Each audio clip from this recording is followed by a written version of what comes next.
नमस्कार दोस्तों, आप सभी को सादर प्रणाम। आज हम जिस विषय पर चर्चा करने जा रहे हैं वह विषय एक पर्व या एक व्रत से संबंधित है, जिस व्रत का नाम है हरितालिका तीज। हरितालिका तीज आज से ही नहीं मनाई जाती, अपितु बहुत प्राचीन काल से यह व्रत मनाया जाता रहा है। ऐसी मान्यता है कि माता पार्वती ने सर्वप्रथम यह व्रत किया था भगवान भोलेनाथ को, भगवान शंकर को अपने वर रूप में प्राप्त करने के लिए। तब से यह व्रत हमारे भारतवर्ष की माताएं रख रही हैं, मना रही हैं। और वे माताएं जो सौभाग्यवती हैं, जो विवाहित हैं, जो सुहागन हैं, वे माताएं विशेष रूप से इस व्रत को रखती हैं। और कुछ कन्याएं जो कुमारी कन्याएं हैं वे भी इस व्रत को रखती हैं, वे भी कर सकते हैं, इसमें संदेह नहीं है। क्योंकि माता पार्वती कुमारी थी जब इस व्रत को रखी थी, तो जो कुमारी कन्याएं हैं वे भी इस व्रत का पालन कर सकती हैं, वे भी इस व्रत को रख सकती हैं। तो विशेष रूप से आपसे मैं बता दूं कि इस वर्ष यह जो तीज पर्व है या जो तृतीया है भाद्र शुक्ल पक्ष की, वो तृतीया 2 दिन पड़ रही है। एक तो 29 अगस्त को, दूसरी है 30 अगस्त को। यह व्रत कब है, इस व्रत की विधि क्या है, इस व्रत में क्या करना चाहिए, क्या नहीं करना चाहिए, इसका वास्तविक मुहूर्त क्या है, किस समय यह व्रत प्रारंभ करें और कब इस व्रत का समापन करें, कब पारण करें, संपूर्ण जानकारी आपको हम इस वीडियो में देने वाले हैं।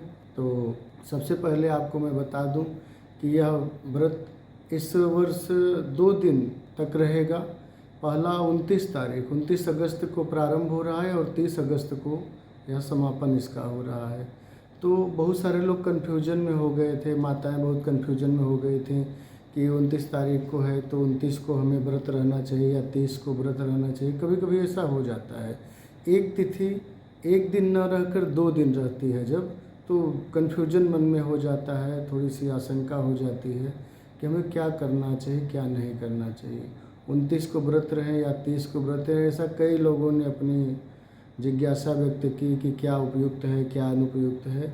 तो हमने सोचा कि इस पर एक वीडियो बना करके आप सभी के सामने प्रस्तुत कर दिया जाए, जिससे कि वे सभी माताएं जिनको ये जिज्ञासा रहती है या जो ये निर्णय नहीं कर पा रही हैं कि हमको 30 को या व्रत रहना है या 29 अगस्त को रहना है, तो आप सभी को मैं बता दूं, यह व्रत 29 तारीख को प्रारंभ तो हो रहा है। यह तिथि जो तृतीया भाद्रपद जो शुक्ल पक्ष है उसकी जो तृतीया तिथि होती है, उसी को यह हरितालिका तीज मनाई जाती है।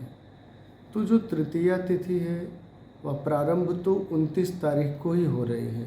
29 अगस्त को तृतीया प्रारंभ हो जा रही है। दिन में 2:38 तक तो द्वितीया तिथि है और 2:39 से तृतीया तिथि प्रारंभ हो रही है 29 तारीख को। 29 तारीख को दिन में 2:39 से तृतीया तिथि प्रारंभ हो रही है और यह 30 तारीख को दिन में 2:32 तक तृतीया तिथि रहेगी। 29 तारीख को दिन में 2:39 से 30 तारीख को दिन में 2:32 तक तृतीया तिथि रह रही है।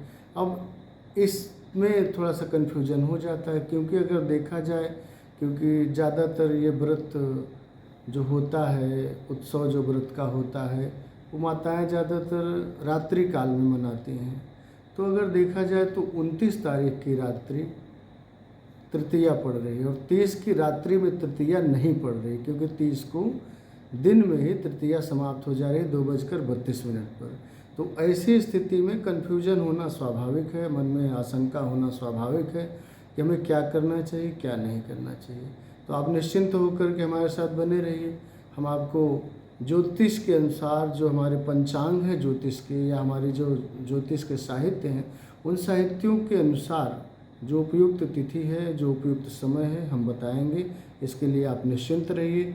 आपसे एक आग्रह जरूर होगा कि यदि आपको ये हमारे प्रयास सफल लगते हैं, अच्छे लगते हैं, तो हमारे इस YouTube चैनल अध्यात्म प्रवाह को अधिक से अधिक सब्सक्राइब करिएगा, और यदि यह वीडियो पसंद आएगी तो इसको लाइक और शेयर भी करिएगा, जिससे कि अधिक से अधिक इसको देख सकें और आप भी प्रत्येक हमारे वीडियोज़ को देख पाएँ और उसका नोटिफिकेशन प्राप्त कर सकें। इसके लिए आप इसको सब्सक्राइब ज़रूर करिएगा। तो आइए हम बात करते हैं कौन सा दिनांक ठीक है 29 या 30 व्रत रहने के लिए। तो 29 तारीख को जैसा कि हमने कहा कि दिन में 2:39 पर तृतीया तिथि प्रारंभ हो रही है और पूरी रात्रि रहेगी। 30 तारीख को दिन में 2:32 पर तृतीया तिथि संपन्न हो रही है, समाप्त हो रही है। लेकिन मित्रों, ये बात ध्यान दीजिए, जो माताएं सुन रही हैं, विशेष करके यह पर्व तो माताओं के लिए है। माताएं इस पर्व को ज़्यादातर रहती हैं, उन्हीं के लिए यह पर्व मनाया जाता है या व्रत होता है। तो विशेष करके ध्यान दें कि ज्योतिष में एक विशेष चीज़ बताई जाती है, वह बताई जाती है उदया तिथि। जब सूर्योदय उदित हो रहा है उस समय कौन सी तिथि रही है। जो तिथि, जो मुहूर्त सूर्योदय काल में होता है उसकी महत्ता ज़्यादा होती है। तो इस अनुसार यदि हम देखें तो 29 तारीख को यह तिथि नहीं, सूर्योदय काल में नहीं रह रही है।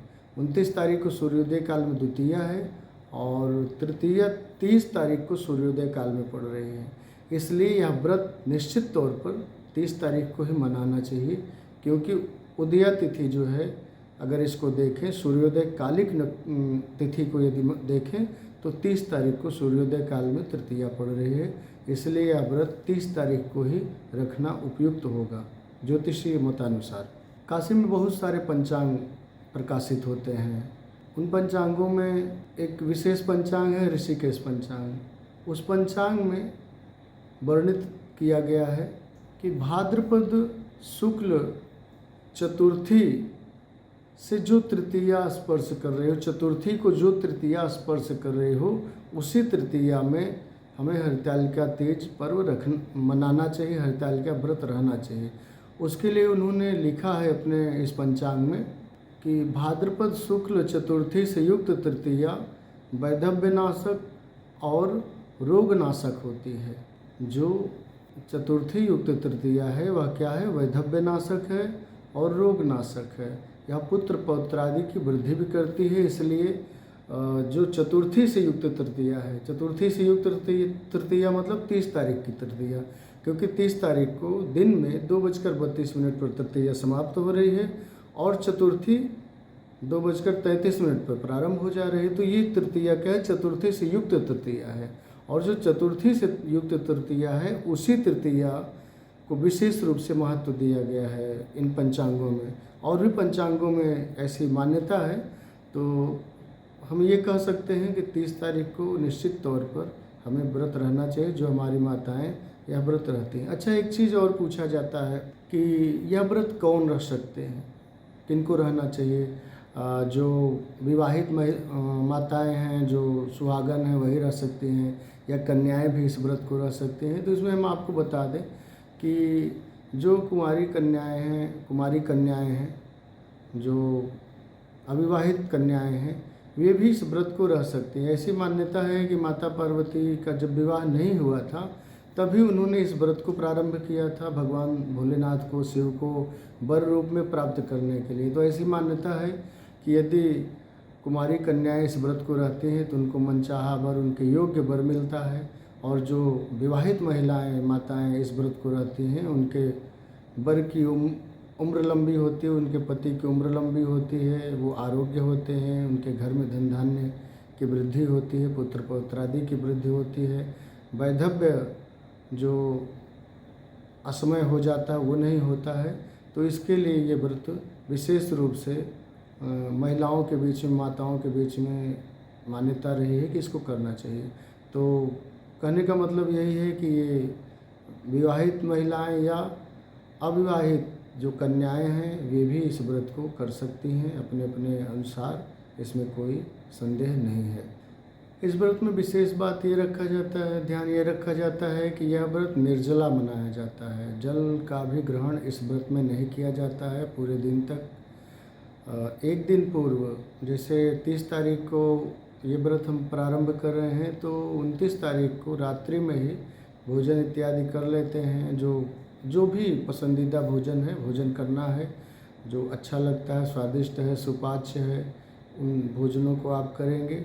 और विशेष रूप से भोजन के पश्चात कुछ कुछ जगहों पर एक परंपरा है खीरा खाने की। खीरा चाहे थोड़ा सा ही खाएं, खा करके तब व्रत प्रारंभ करती हैं माताएं।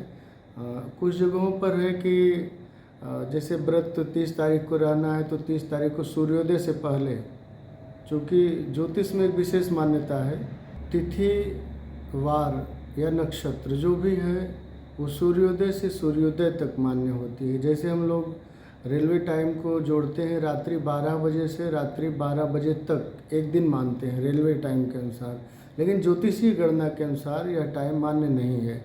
ज्योतिषीय गणना में सूर्योदय से सूर्योदय तक, जैसे आज सूर्योदय सुबह 5:25 पर हो रहा है तो कल के 5:24 तक वो एक दिन माना जाता है।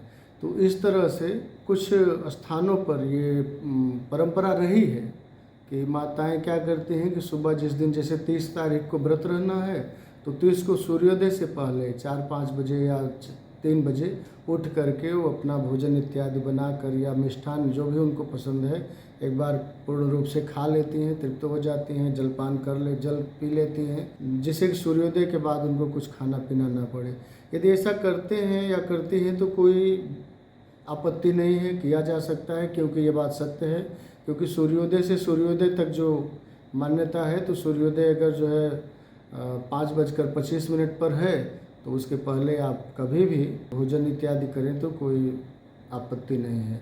लेकिन ध्यान ये देना चाहिए कि जब भी व्रत रहें, व्रत रहने से एक दिन पूर्व एक दिन बाद तक भोजन आपका शुद्ध सात्विक होना चाहिए। लहसुन प्याज इत्यादि भी नहीं खाना चाहिए। यदि खाते हैं तो विशेष रूप से व्रत रहने से एक दिन पूर्व यानी 29 तारीख से ही आप लहसुन प्याज छोड़ देंगे। 30 तारीख को तो व्रत ही रहना है, 31 तारीख को भी आपको लहसुन प्याज इत्यादि नहीं खाना है। इसका विशेष रूप से ध्यान देंगे जो भी माताएं इस व्रत को रहेंगी। दिन में निर्जला रहना है, रात्रि में शयन नहीं करना है, रात्रि भर जागरण किया जाता है इस व्रत में, ऐसी मान्यता है। और जागरण मतलब आप कुछ धार्मिक ग्रंथों को पढ़ लीजिए, धार्मिक पुस्तकों को पढ़ लीजिए, जिससे आपका स्वाध्याय भी होगा, धर्म के प्रति प्रेम भी बढ़ेगा। और यदि नहीं पुस्तकें पढ़ सकती हैं तो घर की जो सुहागन महिलाएं हैं वो सब एकत्रित होकर भगवत नाम की चर्चा कर सकती हैं, भगवत नाम का स्मरण कर सकती हैं, किसी एक मंत्र का जप कर सकती हैं, ये कर लीजिए। थोड़ी देर सत्संग कर लीजिए, कुछ ईश्वर संबंधी या अध्यात्म संबंधी कथा कहानियों को आप सुन लीजिए। तो इन सब से आपका समय रात्रि का पास हो जाता है। यदि आप रात्रि भर ना शयन करें तो ये ज़्यादा उत्तम होता है, बेटर होता है। और सुबह जैसे 30 तारीख को तो दिन में आप व्रत रहें, रात्रि में आपको जागरण करना, और 30 तारीख के पश्चात जो 31 तारीख है, 31 तारीख को सुबह में, मतलब 30 की रात्रि 31 का सुबह जो होगा उसमें आप इस व्रत का पालन कर सकते हैं। आप सुबह 4 बजे के पश्चात ब्रह्म मुहूर्त में स्नान इत्यादि कर लीजिए, अपने इष्ट आराध्य का स्मरण कर लीजिए। उसके पश्चात आप इस व्रत का पालन कर सकते हैं, इस व्रत को तोड़ सकते हैं। विशेष रूप से आपको मैं बता दूं 30 तारीख को जो ये पर्व है, जो ये व्रत है, वो कितने बजे से कितने बजे तक पूजा का समय है उस पर भी एक ध्यान दे देते हैं कि 29 तारीख को तो व्रत नहीं रहना है, 30 को रहना है। 30 को कब रह सकते हैं? 2 समय है पूजा का, एक सुबह ब्रह्म मुहूर्त है, एक सायंकाल में, 2 समय आप पूजा कर सकती हैं। तो कुछ हमारी बहनें जो सर्विस करती हैं, रात्रि में लेट नाइट आती हैं, उनको मान लीजिए छुट्टी ना मिले तो उनके लिए सुबह में भी एक मुहूर्त बताया गया है, उस समय में भी आप पूजा कर सकती हैं, आपको फल मिलेगा, इसमें संदेह नहीं है। सुबह में 6:05 से 8:33 तक मुहूर्त है। आप इस मुहूर्त में पूजन इत्यादि करके फिर अपना दिन का कार्य आरंभ कर सकती हैं। या जिनके पास समय है, जो माताएं घर पर रहती हैं, जो दिन भर अपने घर में निवास कर सकती हैं, उनके लिए विशेष रूप से सायंकाल में ही पूजन करना उपयुक्त रहेगा। और विशेष करके सायंकाल में ही पूजन किया भी जाता है, क्योंकि इस पर्व में, इस व्रत में शिवार्चन किया जाता है। और शिवार्चन विशेष रूप से प्रदोष काल में विशेष फलीभूत माना जाता है, कि ऐसी मान्यता है कि प्रदोष काल में जब भी शिवार्चन करते हैं, शिव की पूजा उपासना आराधना करते हैं तो विशेष फलदायक होती है। तो प्रदोष काल कब होता है ये भी आपको मैं बता दूं। विशेष रूप से प्रदोष काल का समय यदि देखा जाए तो सूर्यास्त से 45 मिनट पहले और सूर्यास्त के 45 मिनट बाद तक प्रदोष काल माना जाता है। 30 तारीख को यदि हम काशी में देखें कि सूर्यास्त कब हो रहा है तो 6:18 पर, सायंकाल में 6:18 पर सूर्यास्त हो रहा है। तो यदि इस अनुसार हम देखें कि सूर्यास्त 6:18 पर हो रहा है तो इसके 45 मिनट पहले तो 5:33 पर, 5:33 से रात्रि 7:03 तक प्रदोष काल है। 5:33 से 7:03 तक प्रदोष काल है। इस काल में विशेष रूप से पूजा अर्चन किया जा सकता है और इस काल में ही विशेष रूप से माताएं ध्यान देंगी, पूजा अर्चन करेंगी, विशेष फलदायी होगा। या इसके अतिरिक्त भी कुछ समय निर्धारित किया गया है, उस पर भी हम चर्चा कर लेते हैं। सायंकाल 6:33 से 8:51 तक भी शुभ मुहूर्त है। इस मुहूर्त में भी आप पूजा अर्चन कर सकती हैं, इसमें कोई संदेह नहीं है, आप पूजा अर्चन करिए। और इसमें विशेष ध्यान ये भी देना है कि वस्त्र जो भी हो पूजा के समय वो आपका नवीन वस्त्र हो, नया वस्त्र हो। उस वस्त्र को पहन के आपने कोई कार्य ना किया हो, उसी वस्त्र को पहनना ज़्यादा उपयुक्त होता है। यदि पूजा पाठ इत्यादि में ही वो वस्त्र धारण किए हैं तो आप पहन सकती हैं, इसमें कोई दिक्कत नहीं है, कोई परेशानी नहीं है। लेकिन ध्यान यही देना है कि विशेष रूप से नया वस्त्र धारण करें तो ज़्यादा उत्तम होगा। जो भी पूजन सामग्री आप चढ़ा रहे हैं, जो भी पूजा में वस्त्र इत्यादि चढ़ा रहे हैं, जो भी द्रव्य दक्षिणा आप चढ़ा रहे हैं, उसका उपयोग स्वयं नहीं करना, इसका भी ध्यान देना है। उसको आप अपने घर की बहनों को या बेटियों को दे दीजिए, या फिर आपके घर के जो पुरोहित हों उन पुरोहितों को दान कर दीजिए। स्वयं उसका उपयोग नहीं करना, इसका ध्यान देना। पारण के समय कुछ स्थानों पर एक विशेष चीज़ बताई जाती है, चना का निगलना। कुछ जगहों पे है, शायद हर जगह नहीं है, लेकिन उत्तर भारत में कुछ स्थानों पर ऐसा है, या बाहर में भी कुछ जगहों पे ये मान्यता है कि जब पारण करते हैं, जैसे 31 तारीख को पारण करना है स्नान इत्यादि करके पूजा अर्चन करने के बाद, तो 30 तारीख को ही रात्रि में चना भिगो देना होता है। जो चना होता है साबुत चना, उसको पानी में भिगो दीजिए और गिन करके आपके जितने भाई हैं, भाइयों के आरोग्यता के लिए भी इसमें जो है कामना की जाती है। आपके जितने भाई हैं उनके आरोग्यता के लिए, उनके धन धान्य के लिए, संपन्नता के लिए आप वो चना ले सकती हैं। और स्वयं अपने पति के आरोग्यता के लिए, संपन्नता के लिए भी आप वो चना ग्रहण कर सकते हैं। ग्रहण करना कैसे है, जैसे आपके 2 भाई या 3 भाई हैं तो 3 भाई हैं तो 3 चना आप निकाल लीजिए, 3 पीस, और एक अपने पति के लिए 4 पीस। तो उस चने को निगलना होता है, उस चने को चबा कर नहीं खाना होता, उस चने को डायरेक्ट निगल लीजिए पानी के घूंट से। और जितनी बार निगलिए, जिसके लिए निगलिए उसका ध्यान कर लीजिए, उसको मन में बसा लीजिए और अपने इष्ट आराध्य से प्रार्थना करिए कि हे प्रभु, हमारे भाई स्वस्थ रहे, हमारे पतिदेव स्वस्थ रहे, उनकी दीर्घायुता हो, या उनके जीवन में खुशहाली है, संपन्नता है, जो भी कामना आप, क्योंकि दिन भर व्रत रही हैं तो उसका फल तो आपके जीवन में आएगा, इसमें संदेह नहीं है। व्रत का फल ऐसे नष्ट नहीं होता है, तो आपके व्रत का वो फल आपके जिसको भी आप स्मरण करके उस समय कामना करते हैं उस पर वो फलीभूत होता है। इसलिए मान्यता रही है कि अपने भाई के आरोग्यता के लिए बहनें जो है व्रत करती हैं तो ये कामना करती हैं, और अपने पति के आरोग्यता के लिए भी ये कामना की जाती है। तो मुझे लगता है कि हर चीज़ मैंने बता दिया है। फिर से एक बार संक्षिप्त रूप में आपको बता दूं, यह व्रत 30 तारीख को रहना है। प्रातः काल में भी आप इस व्रत में पूजन कर सकती हैं। वो बहनें जो सर्विस इत्यादि में रहती हैं, जिनको सायंकाल लेट नाइट आना होता है, जो कि सायंकाल में पूजा करने में असमर्थ हैं, उनके लिए ही ये विशेष रूप से प्रातःकालीन मुहूर्त बताया गया है। 6:05 से 8:33 तक आप प्रातःकाल में पूजा कर सकती हैं। यदि सायंकाल में आपके पास समय नहीं हो तो, यदि सायंकाल में समय है तो विशेष रूप से ध्यान देंगे। 6:33 से सायं 6:33 से 8:51 तक आप इस पूजा को कर सकती हैं। या यदि प्रदोष काल में आपको पूजन करना है तो सायंकाल में 5:33 से 7:03 तक इस पूजा को आप कर सकते हैं। विशेष रूप से ध्यान दें, जो प्रदोष काल होता है वो शिवार्चन के लिए विशेष महत्वपूर्ण होता है, इसलिए सायंकाल में 5:33 से सायं 7:03 के बीच विशेष रूप से इस पूजा को करें। विशेष फलदायी होगा, इसमें कोई संदेह नहीं है। अच्छा, एक चीज़ और बता दूं, जो बहनें या माताएं प्रथम तीज व्रत रहना चाहती हैं, उन्होंने पहले कभी तीज व्रत नहीं रहा है और वो चाहती है कि हम प्रथम तीज व्रत प्रारंभ करें, उसके लिए मुहूर्त है कि नहीं है, कब करना चाहिए, कैसे करना चाहिए, तो उसके लिए विशेष रूप से आप ध्यान दीजिए कि कोई भी व्रत पर्व विशेष अनुष्ठान आप जब प्रारंभ करें तो उसमें ये देखा जाता है कि मलमास या अधिमास उस वर्ष हुआ है कि नहीं। अगर अधिमास उस वर्ष में हुआ है तो आपको कोई भी व्रत पर्व इत्यादि नहीं करना चाहिए, वो फलदायक नहीं होता है।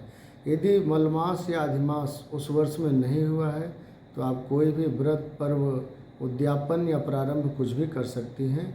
तो चूँकि इस वर्ष कोई भी मलमास या अधिमास नहीं लगा था, इसलिए जो भी माताएं या बहनें इस वर्ष प्रारंभ करना चाहती हैं या व्रत, उनके लिए उत्तम है, उपयुक्त है, वे प्रारंभ कर सकते हैं, इसमें कोई संदेह नहीं। एक विशेष बात और बता दूं, ये व्रत तो निराजल रहना होता है, लेकिन कुछ ऐसी माताएं हैं, बहनें हैं जिनको कोई न कोई रोग होता है। यदि आपको कोई विशेष रोग है जिसमें कि आप कुछ बिना खाए रह नहीं सकती हैं, उसमें खाना कंपल्सरी होता है, ज़रूरी होता है, तो उसमें हठ धर्मिता नहीं अपनानी चाहिए। ऐसे जो विपरीत समय है उसमें ऐसी मर्यादाओं का उल्लंघन किया जा सकता है। आप उसमें जल इत्यादि ले सकती हैं, इसमें कोई बाध्यता नहीं है कि आप जल लीजिए ही मत।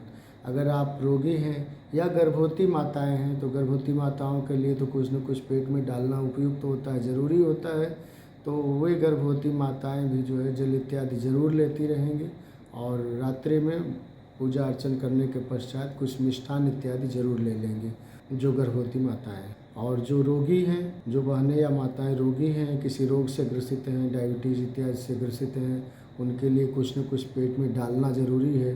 तो ऐसे स्थिति में आप फलाहार वगैरह कुछ न कुछ ले लीजिएगा, तभी व्रत रहिएगा, नहीं तो दिन भर रहना शायद संभव ना हो पाए। इसलिए अपने स्वास्थ्य को ध्यान रखते हुए, अपने शारीरिक क्षमता को ध्यान में रखते हुए ही इस व्रत का पालन करें। तो आपको मैंने कोशिश की कि जो भी उपयुक्त चीज़ें हों वो बता दूं। और यह पर्व 2 दिन तक है, लेकिन 30 तारीख को विशेष रूप से मनाना है। कब कब मनाना है वो भी मैंने आपको बता दिया है, साथ ही प्रदोष काल और पूजा का समय भी बता दिया है। पूजन विधि आप लोग लगभग जानते ही हैं, पूजन विधि के लिए अलग से चर्चा करना उपयुक्त नहीं है प्राय, क्योंकि ये पारंपरिक पूजा है, तो इसमें तो सब परंपरागत ही पूजन अर्चन होता है। भगवान शिव के मंदिर में जाकर या घर पर भी कुछ माताएं जो है शिव का विग्रह बनाकर, या जो भी जिस परंपरा के पथिक हैं वे अपनी परंपरा के अनुसार जो है पूजन अर्चन कर सकते हैं।